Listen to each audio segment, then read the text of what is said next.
संख्या, क्योंकि गैस में कुछ इंटरनली ना तो अंदर से कुछ बाहर निकाले ना बाहर से अंदर डाले, तो आयन भी क्या है, स्थिर है, तो एन को भी एन ही रखेंगे।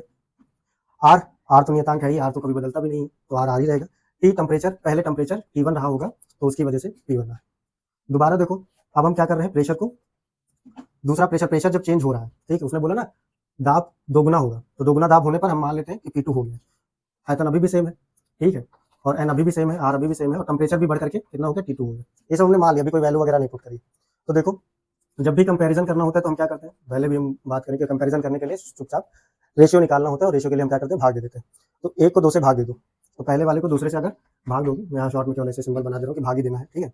भाग देने पर क्या होगा, P1 डिवाइड बाई P2 आ जाएगा, P1 डिवाइड बाई P2 आ जाएगा, ठीक है। और V से V कट जाएगा, तो V से V कट जाएगा, बराबर लगाया तो बराबर लगा दिया, N से N कट जाएगा, R से R कट जाएगा, और T1 बाई T2 हो जाएगा, T1 बाई T2 हो जाएगा, ठीक। तो ये तो हमारा फॉर्मूला बन गया। तो हम यहाँ पर थे गैस समीकरण से हम इसके हिसाब से चले और यहाँ पहुंचे। अब ये कह रहा है जब पहला दाब कितना था, पारे का दाब पारे का 75 सेंटीमीटर है, तो P1 है 75, ठीक। फिर उसके बाद बोल रहा है दाब क्या हो गया है, दाब हो गया है दोगुना, दोगुना यानी पहले 75 था, तो बाद में कितना हो गया, 2 गुणे 75, ठीक।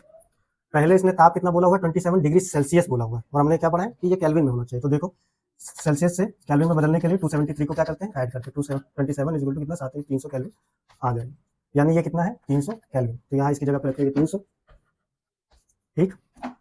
और आयतन स्थिर रखा गया है, दोगुना हो जाए, और तापक्रम हमको निकालना है, दोगुने का ताप, तो दोगुने का ताप हमने T2 यहाँ से। अब देखो 75 से 75 कैंसल, ठीक है। अब क्रॉस मल्टीप्लाई कर देंगे, यहाँ पे 1 बचेगा, ठीक, T2 इंटू 1 ये हो जाएगा T2, ठीक, और ये 2 गुणे 300 ये हो जाएगा 600, लेकिन ये 600 क्या है, केल्विन में, ठीक है। तो यहाँ पे कर देते हैं कि हमारा T2 आया है 600 केल्विन, ठीक। और केल्विन हमारा लेकिन आंसर किस में दे रखा है, डिग्री सेल्सियस में सारा है, तो हम इसको फिर से डिग्री सेल्सियस में, डिग्री सेल्सियस से केल्विन बदला तो 273 ऐड किया, ठीक। केल्विन से अगर डिग्री सेल्सियस बदलेंगे तो 273 माइनस कर देंगे, ठीक, वाइस वर्सा। तो इसमें T2 is equal to 600 minus 273, ठीक। ये कितना आ जाएगा, 7, 9 में से 7 गया 2, और 5 में से 2 गया 3, 327 डिग्री सेल्सियस।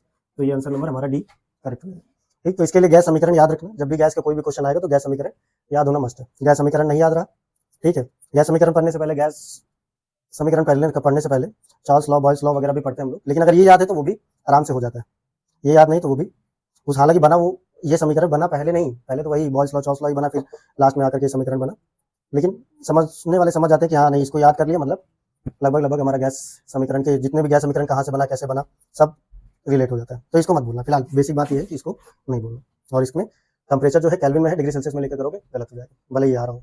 तो थैंक यू।